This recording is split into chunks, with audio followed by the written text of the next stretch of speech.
지난 2주간 부러우면 진다, 두려우면 진다라는 제목으로 성도의 믿음을 유혹하고 방해하는 세상의 화려함과 또 거기에 발맞추어 가지 못할 때 오는 두려움을 다루었습니다. 왜 성도가 세상을 부러워하거나 두려워하면 안 되는가 하면 그렇게 될 때 세상과 동화되기 때문입니다. 세상과 동화된다는 것은 닮아간다는 뜻이죠. 같아진다는 의미입니다. 성도가 세상을 닮아가고 세상과 같아지는 것은 심각한 현상이죠. 이것은 세상에 지는 정도가 아니고 망하는 것이고 죽는 것으로 연결됩니다. 그래서 오늘은 그 이야기를 왜 성도가 세상에 동화되면 안 되는가 하는 이야기를 좀 하려고 합니다.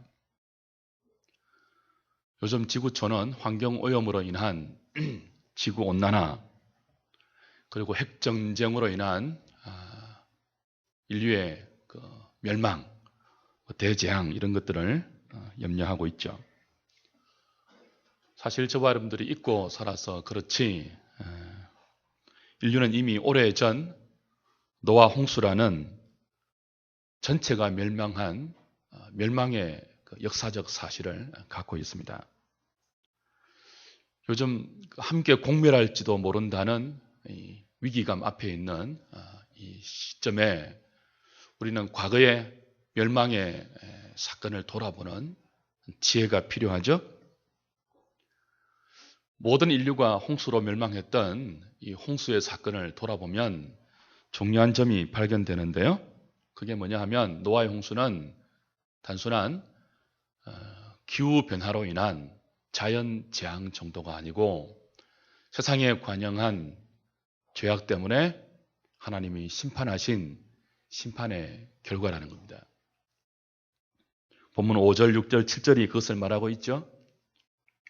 더 주목할 것은 이렇게 하나님의 심판의 원인이 된 온 세상에 관영한 죄는 바로 성도들의 타락, 성도가 세상에 동화된 거기에서 비롯됐다는 것을 본문이 말하고 있다는 거예요. 1절, 2절을 보시면 사람이 땅 위에 번성하기 시작할 때에 그들에게서 딸들이 나고 하나님의 아들들이 사람의 딸들의 아름다움을 보고 자기들이 좋아하는 모든 여자를 아내로 삼았다 그랬습니다. 동화되었다는 뜻이에요. 사람의 딸들은 사장부터 우리가 이미 보았던 가인의 후손들, 불신자를 의미합니다. 그리고 하나님의 아들들은 가인에게 맞아 죽은 아벨 대신 하나님이 또 다른 씨로 주셨던 셋의 후손들, 신자들을 의미해요. 여기 나오는 하나님의 아들들은 가인의 후예들이 자기 힘을 의지하고 자기 힘을 자랑하면서 칼의 노래를 부르고 성공 신화를 만들어 갈 때도 묵묵히 여호와 이름을 부르면서 믿음으로 살았던 그런 사람들입니다. 수요일 날 보았다시피 창세기 5장은 그렇게 믿음으로 살았던 하나님의 아들들의 이름을 10명의 족보로 노아까지, 아담에서부터 노아까지 소개했죠. 이들은 죽음이 역사하는 인생의 실존 앞에서 죄인된 자신의 연약함을 인정하고 하나님을 의지하고 하나님의 은혜를 사모하면서 여호와의 이름을 부르며 하나님과 동행했던 믿음의 사람들입니다. 이들은 가인의 후예들이 어떻게 살든지 세상이 어떻게 흘러가든지 세상과 동행하지 않고 하나님과 동행했던 성령의 사람들이에요. 이들은 다른 사람과 똑같이 죄성을 갖고 있었지만 그 죄성의 유혹을 받고 살았지만 하나님의 은총을 입어서 하늘의 영광과 하나님의 모든 좋은 것을 물려받기 위해서 하나님의 아들로 택함을 입은 자들이에요. 그래서 이들을 하나님의 아들들이라고 부르는 거죠. 사람의 딸들은 하나님의 아들들에게 약속된 하늘의 유업을 무엇을 동원한다 할지라도 누리지 못합니다. 얻지 못합니다. 빼앗지도 못하고요. 그러므로 하나님의 아들들이 되었다는 것은 이 세상에 그 무엇으로도 비교할 수 없는 엄청난 은혜고 특권이고 그리고 복이라고 할 수 있는 거죠. 하나님의 아들, 사람의 딸들 가운데 하나님의 아들들로 부름받는 것, 하나님의 아들들로 여호와의 이름을 부르면서 믿음으로 살 수 있다는 그 자체는 사람의 딸들에게 있는 그 무엇을 다 준다 해도 얻을 수 없고 빼앗을 수 없는 이들만이 받은 독특한 복이고 특권이고 은혜예요. 그런데 노아 때에 일어난 일이 있죠. 이 하나님의 아들들이 자신들에게 주어진 이 놀라운 은총의 가치를 잊어버린 것입니다. 잃어버린 것입니다. 가인의 후손들, 사람의 딸들이 화려하게 하고 사는 그 힘있는 삶, 멋있는 삶, 아름다운 삶, 성공적인 삶의 화려한 외형을 보고 그것을 부러워하고 거기에 매료된 거죠.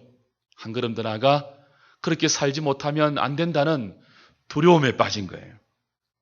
그들은 부러워하지 말아야 할 것을 부러워했고 두려워하지 말아야 할 것을 두려워했습니다. 결과가 무엇이죠? 하나님의 아들들이 사람의 딸들에게 동화된 거예요.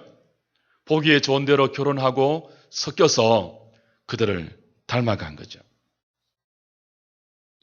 사랑하는 여러분, 아무리 멋있게 보여도 가인의 후예들은 하나님이 없는 사람들이에요. 그들이 어떤 것들을 이루었다 할지라도 하나님 없이 이룬 거예요. 이들은 하나님의 아들들이 아니고 누구예요? 사람의 딸들이에요. 하나님의 아들들은 사람의 딸들이 자기 힘으로 무엇을 이루었다 할지라도 부러워하면 안 되고 또 그것이 없다고 두려워해도 안 된다고 했죠. 이들의 성공은 하나님의 통치와 상관없는 거예요. 이들은 힘이 있는 한 마음껏 멋을 부리고 성공하고 재미있게 사는 것 외에는 다른 소망을 가질 수 없는 자들이에요. 하나님이 없기 때문에 그거 외에는 소망을 품을 수 없는 자들이에요. 기껏 있다면 시간 날 때마다 착한 일 조금 하면서 거기에 의미를 부여하고 나름대로 만족하고 위안을 받으며 사는 것 외에는 하나님이 주신 꿈과 하나님이 주신 소망을 그들의 삶의 유업으로 누리지 못하고 그들의 삶의 복락으로 맛보지 못하는 자들이에요. 사람의 딸들이에요. 사람의 딸들. 하늘의 영광을 모르니 그렇게 사는 것은 당연하죠. 그런데 노아 때에 이 하나님의 사람들이 하나님 없이 사람의 딸들이 살아가는 이 삶을 보고 거기에 동화된 거예요. 사실 어느 정도 이해할 만은 해요. 하나님의 아들들이 살아가는 거 보니까 애 낳고 키우고 살림하고 여자들 경우는 그죠? 그리고 기도하고 예배 보고 하나님 말씀을 배우면서 하나님 나라를 꿈꾸고 그거 외에는 별 다른 특징이 없거든요. 근데 하나님 없는 사람의 딸들의 모습을 보면 자기 통제가 없어요. 하나님 말씀이 자기의 삶들을 통제하고 가르치고 인도하는 그런 것이 없어요. 그러니까 자기 욕망이 이끄는 대로 살아갈 수 있죠. 힘이 있는 대로 해보고 싶은 모든 것을 해봅니다. 시간 날 때마다 몸매 관리하고 피부 관리하고 그러니 이 능력 끝 안에서 얼마나 날씬한지 몰라요. 사람의 딸들이. 피부는 꿀처럼 투명한 꿀피부. 부러워할 만하죠. 입고 다니는 옷은 얼마나 또 얇고 짧고 보기에 좋은지. 우리 딸들하고 저하고 매일 싸우는 게 왜 그렇게 치마가 짧냐고. 아빠는 시대의 트렌드를 모른다고. 우리 딸들이 사람의 딸들에 동화되어 가는 것 같아서 심히 근심스러운 요즘이에요. 거기에 와이프는 그때 아니면 또 언제 멋을 부리겠냐고 딸들 편을 들 때 제 가슴은 무너지죠. 그냥 입고 다니는 것은 다 명품이고 걸치고 다니는 것은 다 명품이고 남자들은 좋은 차 타고 성공해서 매일 골프장을 누비면서 맛있는 음식을 찾아서 전국을 돌아다닙니다. 하나님의 아들들은요. 시간 나면 교회 오고 그냥 기도하고 예배드리고 하나님 나라의 꿈을 꾸면서 돈을 선교를 위해서 쓰고 가난한 사람을 위해서 쓰고 자기를 위해서는 그냥 인색하고 그러다가 어느 날 탁 유혹을 받으면 그럴 수 있죠. 이해는 돼요, 인간적으로. 노아 때에 하나님의 백성들이 이런 유혹을 받은 거죠. 그래서 사람의 딸들의 화려한 성공적인 삶의 외형을 보고 자신들이 하나님의 아들로 받은 독특한 가치, 은혜의 그 존귀함, 하늘의 기업을 이어받을 상속자로서의 그 특권, 그 은혜의 부요함, 모든 것들을 잊어버리고 그것들을 사람의 딸들의 화려함과 바꾼 거예요. 두려운 시험에 든 것입니다. 그들은 하나님이 주시는 것으로 만족하지 못한 것 같습니다. 하나님이 주시는 것 이상으로 행복하기를 원했고요. 하나님이 허락하시는 것 이상으로 누리기를 원했고요. 하나님이 정해놓으신 경계 밖으로 부요하기를 꿈꾸었습니다. 그들은 말씀으로 자신의 삶을 통제하고 하나님의 은혜 안에서 사는 것보다 자기 좋을 대로 살아가는 사람의 딸들의 모습이 훨씬 더 좋아 보였어요. 그래서 그들은 보기에 좋을 대로 사람의 딸들과 결혼했고 그 이유는 그들의 삶에 동화되어서 성도다움을 잃어버리고 교회다움을 잃어버린 것이에요. 주 안에 사랑하는 여러분, 하나님의 아들과 사람의 딸들이 보기에 좋을 대로 결혼했다는 것은 교회와 세상의 경계가 무너진 것을 의미해요. 성도와 불신자의 삶이 구별되지 않았다는 것을 의미해요. 교회와 성도들이 세상과 동화되고 타락되었다는 것을 의미해요. 예배는 짧게, 골프는 길게, 성도들이 그렇게 구호를 외치면서 예배를 짐으로 여기는 것. 시험 기간이 되면 주일 예배를 다 빼먹으라고 부모들이 아이들에게 먼저 닥달을 하는 것. 성도인데 삶의 목표가 하나님의 영광이 아니고 세상의 명성을 날리는 영웅이 되는 것. 이 모든 것들이 다움을 잃어버린 교회가 교회답고 성도가 성도다움을 잃어버린 영적인 현상들이죠. 여러분, 다움을 잃는 것은 굉장히 큰 문제예요. 전문가들의 말을 들어보면 요즘 과일에는요, 보기는 좋답니다. 우리 교회에 과일 전문가들이 계시는데 한번 확인해 주세요. 요즘 과일들이 먹기는 좋고 보기는 좋대요. 달고 맛있대요. 근데 예전의 과일에 비하면 영양가는 100분의 1밖에 안 돼요. 100분의 1. 다 품질 개량을 했는데 이 품질 개량이 당도 위주로 개량이 되어서 단 과일을 만들기 위해서 다 개량을 했는데 정작 영양가는 과거에 비해서 100분의 1로 줄어들었다는 거죠. 과거에 사과 하나를 먹어서 보충할 수 있던 영양가가 지금은요, 달고 맛있는 사과 100개를 먹어야지 그때의 영양이 보충된다는 그런 뜻이에요. 제가 TV에서 들었는데 우리 교회 전문가들 한번 확인해 주세요. 그걸 맞는지 정말. 지금 우리의 모습도 영적으로 이렇지 않은지 좀 돌아볼 때입니다.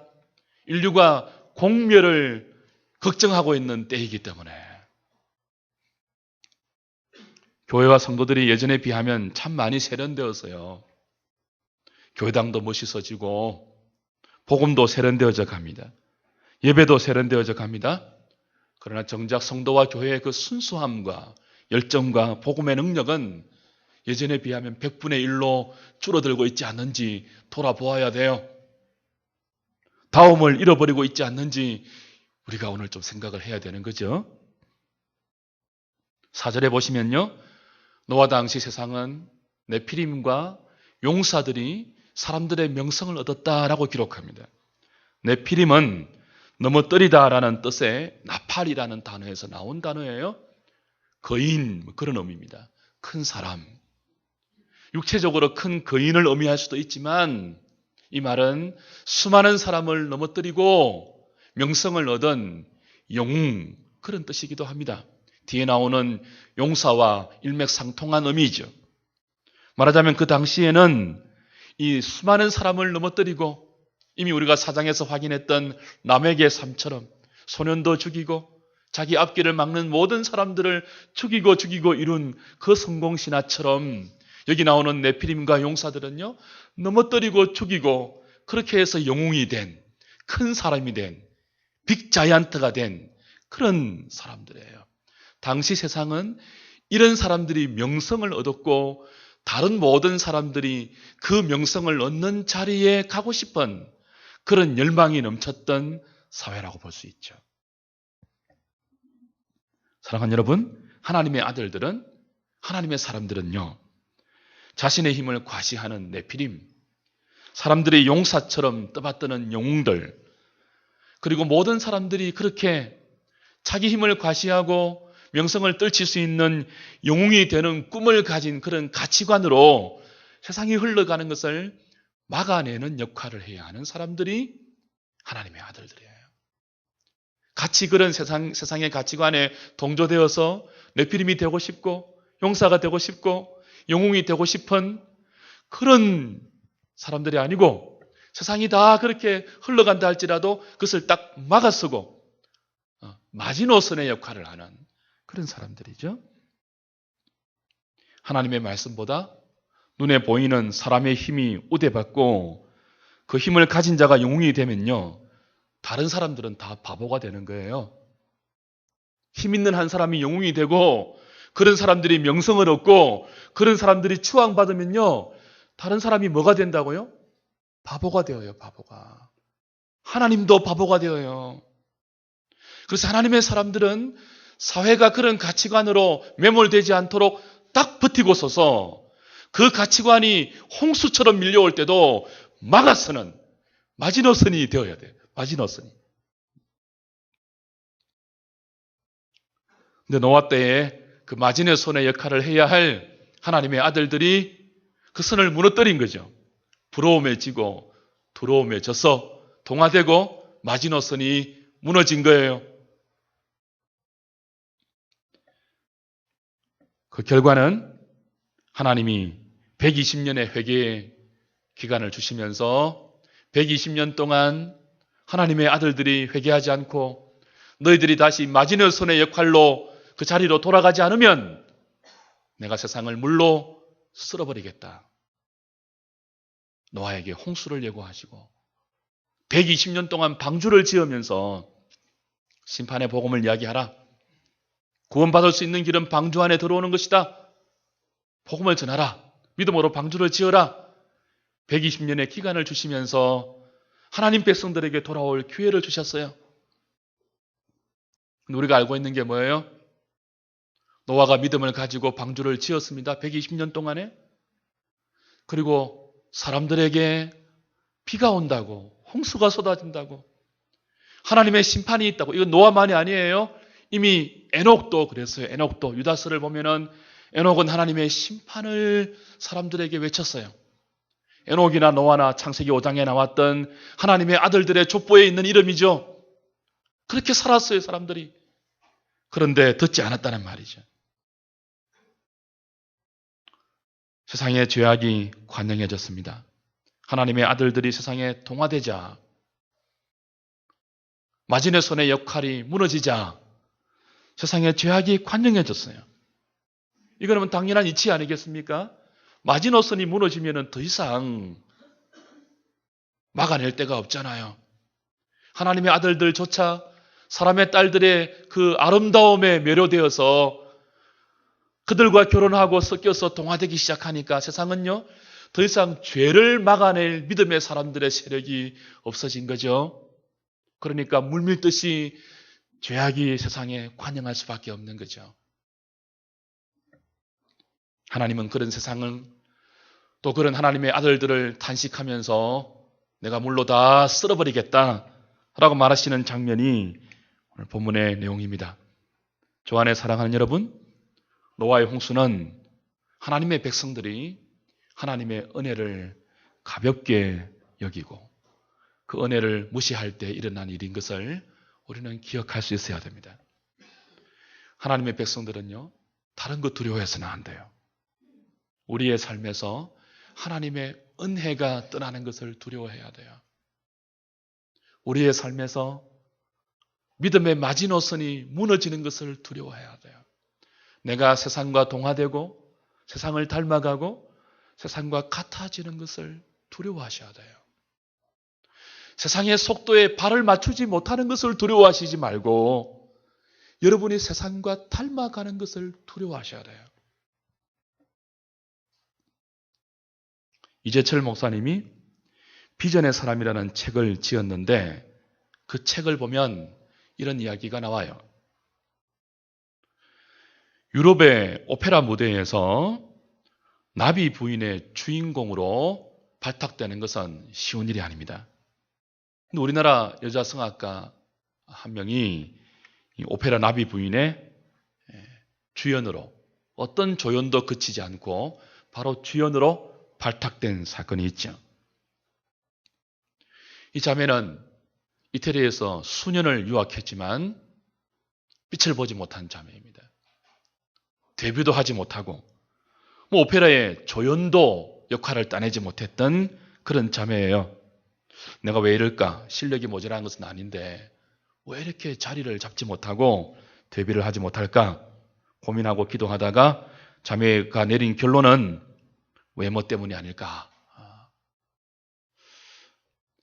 이 외모를 좀 고쳐야 되겠다. 이제 우리나라 젊은이들도 스펙을 다 쌓아도 마지막에 하는 게 뭐예요? 성형이죠. 면접에서 떨어지지 않기 위해서. 우리나라가 성형 천국이 되어가고 있는데 이 자매도 그랬어요. 내가 이렇게 실력을 갖추었는데도 이 조연 자리 하나 따지 못하는 것은 쌍꺼풀이 없어서 그렇다. 결론을 내리고 남편과 의논하고 쌍꺼풀 수술을 하기로 결단합니다. 근데 유럽에는 쌍꺼풀 수술을 잘하는 성형의가 없대요. 유럽은 다 쌍꺼풀이 있다나요, 여자들이? 쌍꺼풀의 대가는 한국에 다 있대요, 한국에. 그래서 서울에 있는 어머니에게 전화를 합니다. 엄마, 나 아무리 해도 안 되는데 쌍꺼풀 없어서 그런 것 같아. 내가 며칠 날 귀국할 때니까 그 날짜에 맞춰서 좀 잘하는 의사 좀 소개해줘. 엄마가 딸의 전화를 받고 장안을 수소문합니다. 가장 실력 있는 의사를 수소문해요. 예약이 차고 넘치죠. 모든 백을 동원해서 딸의 귀국 날짜에 맞추어서 수술 날짜를 예약해 놓습니다. 근데 그 주일날 딸이 엄마에게 부탁을 다 해놓고 수술 날짜도 다 잡아놓은 그 주일날 이 딸이 한인교회에 나가서 예배를 드리는데 그날따라 목사님이 유치한 설교를 하는 거예요. 여자들이 왜 가진 외모를 만족하지 않냐고. 왜 쌍꺼풀 수술을 하냐고. 나중에 천국 가면 하나님이 나는 너에게 쌍꺼풀 준 적이 없는데 너는 누구냐 하면은 어떻게 할 거냐고. 이 유치한 설교를 그날따라 하셨답니다. 근데 그날따라 성령이 감동했어요. 이 자매에게. 그 유치한 목사님의 설교가 자기에게 주는 말씀으로 들려온 거예요. 그래서 어렵사리 따낸 그 모든 예약을 취소하기로 어머니에게 전화를 넣습니다. 어머니가 노발대발해요. 모든 백 다 동원해가지고 그 날짜에 겨우겨우 예약해 놓았는데 취소가 웬 말이냐. 그냥 들어와서 해라. 근데 그 자매가 깊이 결단하고 쌍꺼풀 수술을 받지 않기로 하고 마침 그 수술날 중복되어 있었던 작은 뭐라 하죠? 그 뭐라 해요? 시험 오디션에 참가하게 돼요. 아주 작은 오디션에 참가하게 돼요. 근데 그 오디션에서 대상을 받습니다. 놀라운 것은 그 오디션의 자리에 한 극장장이 앉아 있은 거예요. 그리고 그 극장장이 그 오디션 보는 그 자리에서 바로 오디션의 결과와 상관없이 이 자매를 오페라 나비 부인의 주인공으로, 여자 주인공으로 전격적으로 발탁한 거예요. 여러분 아시다시피 유럽 무대에서 오페라 나비 부인의 주연을 조연을 거치지 않고 발탁되는 것은 기적에 가까운 일이에요. 이 자매가 기적을 경험한 거죠. 시간이 지나서 물었습니다. 극장장에게 도대체 왜 나를 뽑았냐고. 극장장의 대답이 무엇이었습니까? 당신의 눈 때문에 뽑았다고. 눈 때문에 뽑았다고. 오페라 나비 부인의 극중 무대가 어디예요? 1번이잖아요. 여자 주인공이 1번 여자잖아요. 그래서 동양인을 세워야 되는데 일본 여자는 한국 여자에 비해서 이 성악 실력이 우리에게 1번 부럽죠? 너무너무 떨어진대요. 개중에 성악 실력이 꽤 괜찮은 여자분을 만나면 꼭 뭐예요? 상급부 수술을 다 했대요. 한국 여자도 예외가 아니래요. 거의 다 상급부 수술을 했대요. 이런 무대에 살아남기 위해서. 그런데 이 여자가 상급부 수술을 하지 않는 동양 여자는 전형적으로 외꺼풀이잖아요. 동양의 외모를 갖게 된 것을 발견한 거죠. 그 정도의 실력의 외꺼풀은 이 자매가 처음인 거죠. 그래서 만약 그날 상급부 수술을 받았다면 결코 발탁될 수 없는 나비 주인의 주인공으로 이 자매가 뽑힌 것입니다. 무엇을 말해줍니까? 부러워하지 않아도, 세상의 속도에 발맞추어 가지 않아도 하나님의 때가 되면요, 하나님의 백성들에게는 하나님이 점 찍어 놓은 분깃이 있어요. 제가 자주 하는 표현이 뭐예요? 우리에게는 하나님이 침 발라 놓은 것이 있다니까요. 그걸 믿어야 돼요. 그걸 부러워하거나 두려워하면요, 동화됩니다. 우리의 마지노선을 지키지 못하고 동화되어요. 그러나 동화되지 않기로 결심하고 여호와 이름을 부르면서 믿음의 자리를, 그 마지노선의 자리를 내가 동화되면, 내가 넘어가면 이 지는 정도가 아니고 망한다. 하나님의 심판이 온다. 죄악이 관영해진다. 그런 의식을 가지고 우리가 지켜야 할 믿음의 자리를 지키고 있으면요, 하나님의 때에, 하나님의 방식으로, 하나님의 분량만큼 저와 여러분들에게 허락될 하나님의 은혜가 있습니다. 그걸 믿을 수 있기를 바랍니다. 말씀을 맺죠. 부러우면 집니다. 두려우면 지고요. 동화되면요, 지는 것 정도가 아니에요. 망합니다. 따라할까요? 동화되면 죽습니다. 한 번 더요. 동화되면 죽는다. 마지노선이 되자. 하나님은 저와 여러분들에게 은혜를 주셨어요. 믿음의 은혜를 주셨어요. 하나님의 아들들이 될 수 있는 은혜를 주셨어요. 그 은혜를 가지고 우리가 해야 할 일이 뭐예요? 믿음의 마지노선이 되는 거예요. 부러워하지도 말고, 두려워하지도 말고, 동화되지도 말고 믿음의 자리를 지킬 때 세상은 죄악의 물결이 우리에게서 걸려서 관영해지지 않을 수 있는 것입니다. 우리가 무너지면 세상은 죄악으로 관영해지고요, 사람들은 다 영웅이 되고 싶어 해요. 다른 사람들을 넘어뜨리고 죽였으라도 네피림이 되고 싶고요, 용사가 되고 싶어 해요. 그걸 막아내는 가치관의 마지노선이 저와 여러분들이에요. 하나님의 사람들인 여러분들이에요. 그것을 위해서 주님은 오늘도 우리에게 은혜를 베풀고 있습니다. 오늘 8절에 보니까 하나님이 노아에게 은혜를 주었더라라고 되어 있죠. 그러나 노아는 은혜를 입었더라. 오늘 이 은혜가 있기를 바랍니다. 우리를 믿음에서 지키게 하는 이 은혜, 세상이 어떻게 흘러간다 할지라도 동화되지 않는 은혜, 하나님의 사람들의 자리에 붙어 있을 수 있는 그 은혜, 그 은혜가 필요하죠. 그 은혜를 사모하십시오. 세상을 사모하지 말고, 그 화려함을 사모하지 말고 주님의 은혜를 사모하십시오. 그 은혜를 요청하십시오. 그 은혜를 붙드십시오.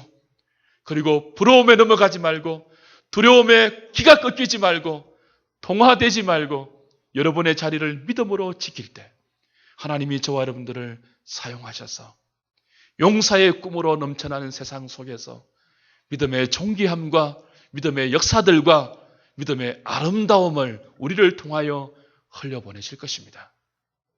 이 일을 잘 감당하는 저와 여러분 될 수 있기를 주의 이름으로 축복합니다. 기도하시겠습니다.